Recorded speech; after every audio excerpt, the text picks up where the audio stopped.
ग्वाल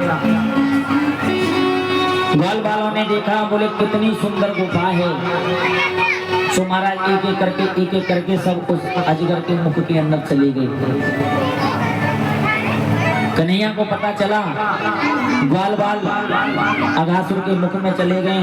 तो महाराज तुरंत भगवान कन्हैया भी और अघासुर के मुख में चले गए। इतने में अघासुर ने अपने मुख को बंद कर लिया और जैसे ही मुख को बंद किया ना, तो जितने भी ग्वाल बाल थे सबको सांस लेने में दिक्कत होने लगी। तो भगवान कन्हैया ने अपने शरीर को फुलाना प्रारंभ कर दिया महाराज। और जैसे ही अपने शरीर को फुलाया ना, बड़ा किया, तो जो अजगर था उसका शरीर चट चट करके चटकने लगा महाराज। और आज भगवान कन्हैया अघासुर का उद्धार करके अपने ग्वाल बालों को लेकर के अघासुर के पेट से बाहर आ गए।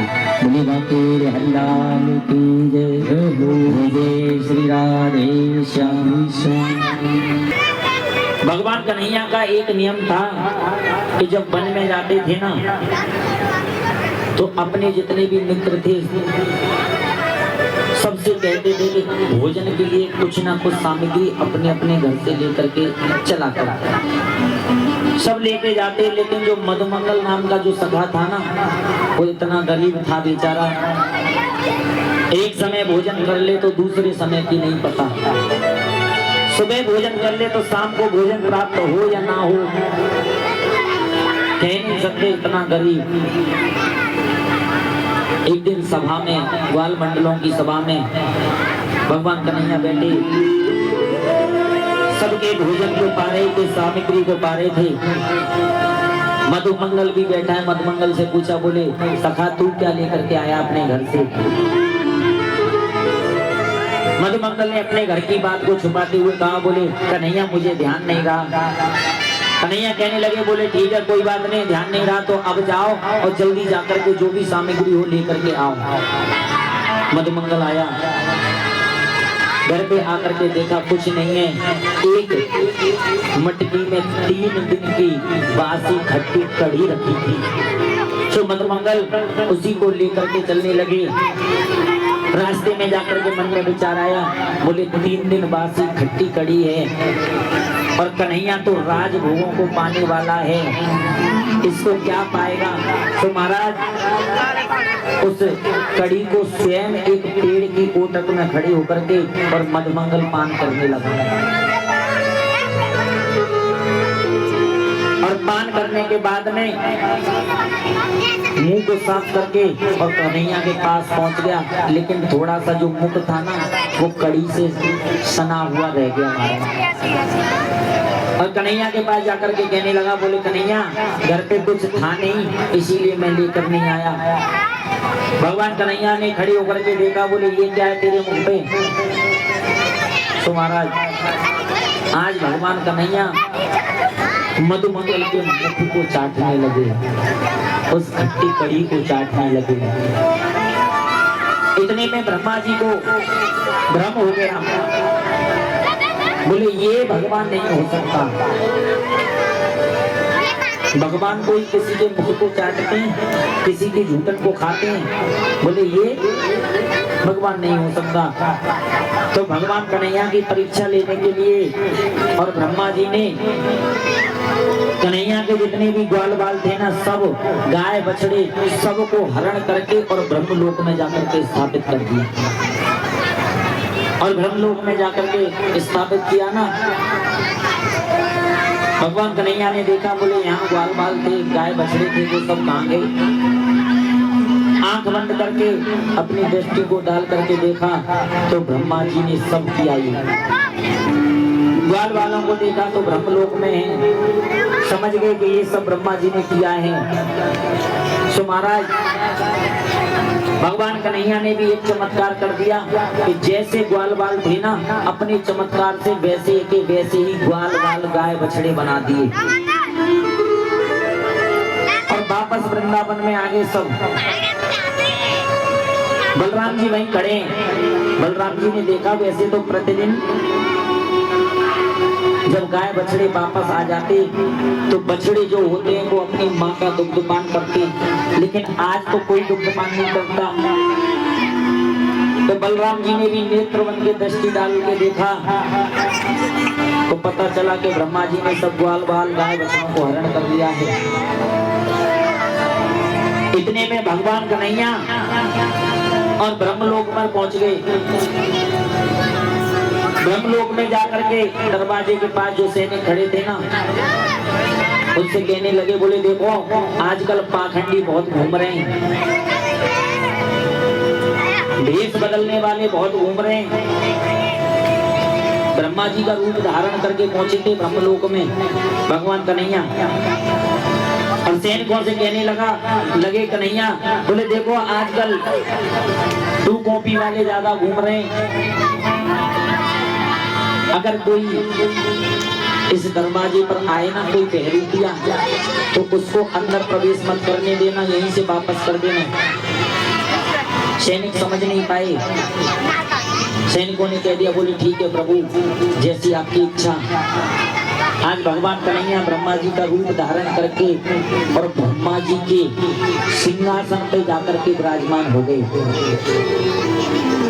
और जो ब्रह्मा जी थे वो मन में विचार किया, बोले देखूं तो सही वृंदावन में क्या हाल है, गाय बछड़ों को तो मैं ले आया।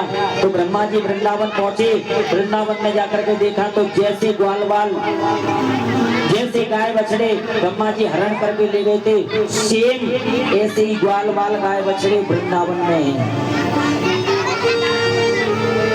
ब्रह्मा जी ने नेत्र बंद किए और नेत्र बंद करके ध्यान किया ना, तो ब्रह्मलोक में ब्रह्मा जी के सिंहासन पर स्वयं मेरे कन्हैया जी विराजमान हैं। ब्रह्मा जी समझ गए, बोले प्रभु मैं सब समझ गया, मैं आपसे हाथ जोड़ करके क्षमा याचना करता हूँ। मुझे नहीं पता था कि आप ही परम पिता परमेश्वर हैं। आज ब्रह्मा जी ने क्षमा याचना की 40 मंत्रों के द्वारा। ब्रह्मा जी ने कन्हैया जी की स्तुति की है, क्षमा याचना मांगी है, तब जाकर के भगवान कन्हैया ने ब्रह्मा जी को क्षमा किया।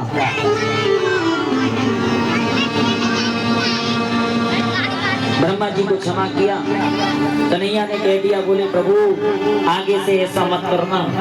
बोले नहीं प्रभु, आप गलती नहीं होगी। इधर कंस मन में विचार करने लगा, बोले जितने राक्षसों को मैं भेजता हूँ, जाते तो कन्हैया को मारने के लिए, लेकिन जाते तो इतने हौसलों के साथ है कि हम कन्हैया को मार करके आएंगे, लेकिन वापस कोई नहीं आया आज तक। कन्हैया को मारने के लिए कंस ने एक और राक्षस को भेजा जिसका नाम था बकासुर, जो बगले का रूप धारण करके गया। भगवान कन्हैया ने बकासुर का भी उद्धार किया महाराज। उसके बाद धेनुकासुर को भेजा, धेनुकासुर का भी उद्धार किया। एक दिन कन्हैया रात्रि में विश्राम करते करते मन में विचार करने लगे, बोले मैं इस पृथ्वी पर आया था मानव जीवन का कल्याण करने के लिए, ब्रजवासियों का दुख दूर करने के लिए, लेकिन मैं तो अपनी लीलाओं में मग्न हो गया। तभी विचार आया, बोले कुछ ना कुछ तो करना चाहिए। सो महाराज सुबह हुई और सुबह होते ही अपनी मंडली को बुला लिया। सब ग्वाल मंडली को बुला करके कहने लगे, बोले सखाओ आज गाय बछड़े चराने की छुट्टी। सभी कहने लगे फिर कन्हैया क्या करोगे? बोले आज छुट्टी का दिन है, आज एक खेल खेलेंगे। बोले कौन सा खेल?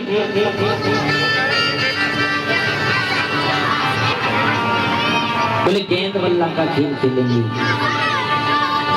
मधुमंगल कहने लगा, बोले ठीक है प्रभु। रेशम की बॉल मेरे पास है। कन्हैया कहने लगे, बोले चंदन का बल्ला मेरे पास है। सब ब्रजवासी ग्वाल बाल जो थे सब तैयार हो गए भगवान कन्हैया के कहने पर। अब तो मन में विचार आया कि खेलें कहाँ? तो भगवान कन्हैया ने कह दिया, बोले काली देहते।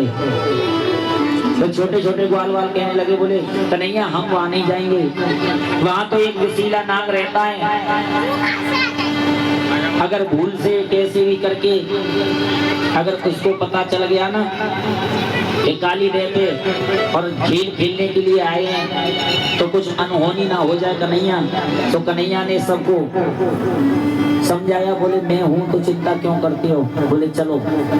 तो आज भगवान कन्हैया सभी ग्वाल मंडली को लेकर के और कहाँ जा रहे हैं, काली देते।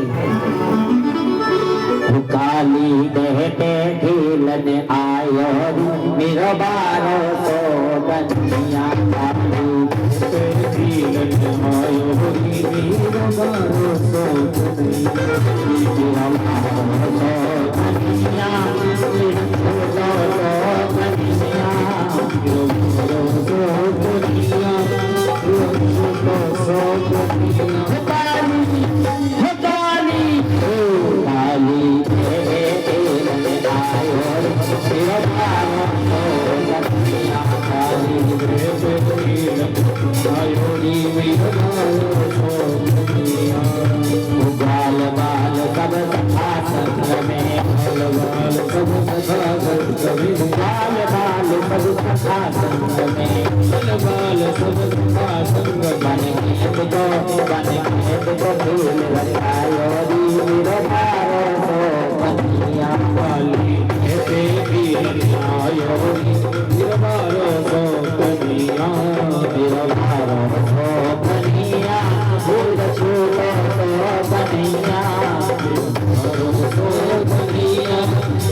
Oh,